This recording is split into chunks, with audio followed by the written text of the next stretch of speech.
Okay, so for starters, I think learning theories are pretty important because depending on them, we create our first idea of a language. They are the first approach to a language in this very first stage of life. So, of course, we decide how we feel about a language and we create the idea of how this language is and how we feel about it. So, they are pretty important during all life, but especially in this point. I was lucky. I started learning English when I was in nursery. I remember learning the colors, the spelling of the colors, both in English and Spanish. But it was, what the teacher said, it was because she wanted to. Because we formally started learning English in primary school, and it was pretty boring. It was like a behaviorist learning theory centered on a traditional pedagogical model, which I would dare to say wasn't centered on the teacher, it was centered on a book. So the teacher explained for an hour, and then we had to do the book for another hour. It was pretty boring, and what I think it's the worst is that we didn't understand English outside the English class. English was just the English class. It was until high school, when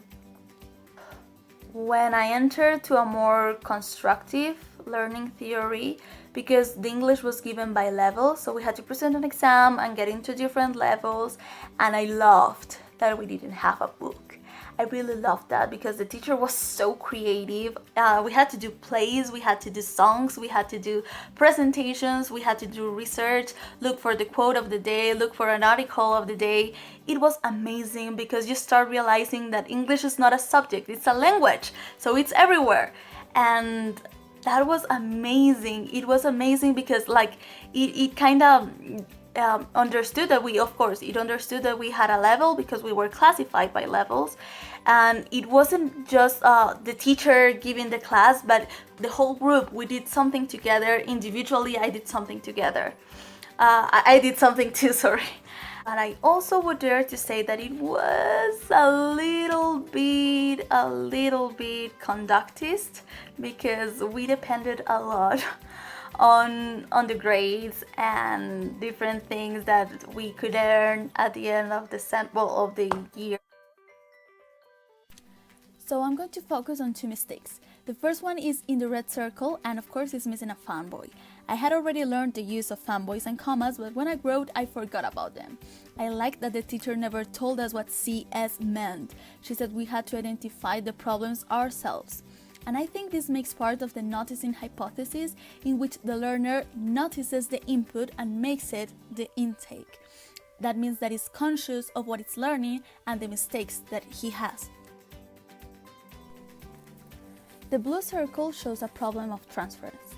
Estar rodeado de. I thought that de was always off in English. I overcame this mistake by doing writing exercise, repeating the words surrounded by, and also other words that are used different in English and in Spanish. The court of St. Petersburg was one of the greatest and most elegant in the world, but while nobles had everything they wanted, the rest of the people starved and had nothing. The Great Duchess Anastasia Nikolaevna Romanov was born the 18th of June of the 1901, and she was the youngest daughter of the last sovereign of Imperial Russia. Besides some transference mistakes such as elegance, changing adjectives because we do that in Spanish, and the problems I had with the date by saying the day, the month, and the year, and not the month, the day, and the year, I can notice by the way I pronounce certain things that I try to make it sound exciting, but I know my voice and I remember this moment, and I can remember that there were two important things that made me feel disconnected with the character and disappointed with the documents. Talking about the disconnection I felt with the character, it was pretty weird to talk about Anastasia in English because I have known her history since I'm a little girl and all that information was in my head but in Spanish. So talking about her in English felt like I was talking about a totally different person.